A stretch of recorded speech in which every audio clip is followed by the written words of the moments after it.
কর্মসূচি শেষ না হওয়া পর্যন্ত কেউ যাবেন না, কেউ যাবেন না। আমাদের কর্মসূচি শেষ হবে, তারপর যাবেন। আমরা এখান থেকে লিফলেট দেওয়া শুরু করব। মাওনা চৌরাস্তা যে আমরা হাইওয়েতে একটা মিছিল করব, তাহলে আমাদের লিফলেট বিতরণ এবং একটা মিছিলের যে কর্মসূচি সেটি আমরা সফলভাবে সমাপ্ত করতে পারবো। যারা এসছেন, পাপ্পু কোথায় যাও? বাচ্চা তোমার ছেলেরা যে কেউ যাবেন না, কেউ যাবেন না। এবার যাওয়ার সময়, মিছিলের সময় মাঝখানে কেউ কোন রকম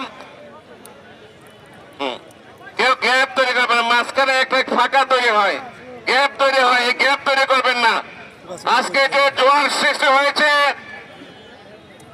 যে জোয়ার সৃষ্টি হয়েছে শ্রীপুরে, ইনশাল্লাহ আমাদের যে উদ্দেশ্য এবং আগামী ফেব্রুয়ারিতে যে নির্বাচন হবে, আমরা কোনদিনই আসন বাংলাদেশ জাতীয়তাবাদী দলকে আমরা উপহার দিতে পারি না।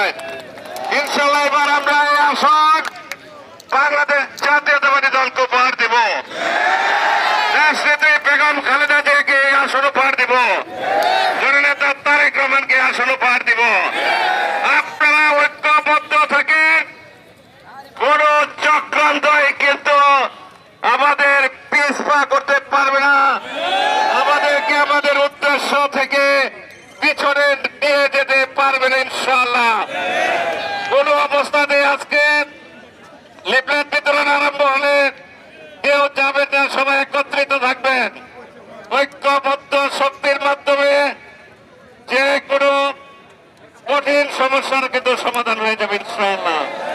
সামনে আপনাদের শুভদিন হবে ইনশাআল্লাহ, ভালো সময় আসবে ইনশাআল্লাহ।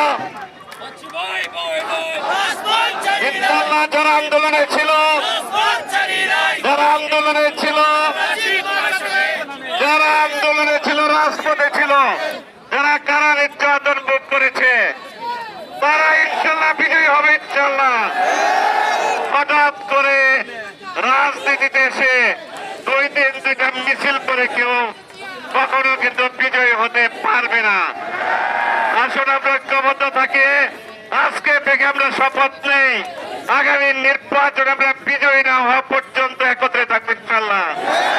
সবাইকে ধন্যবাদ।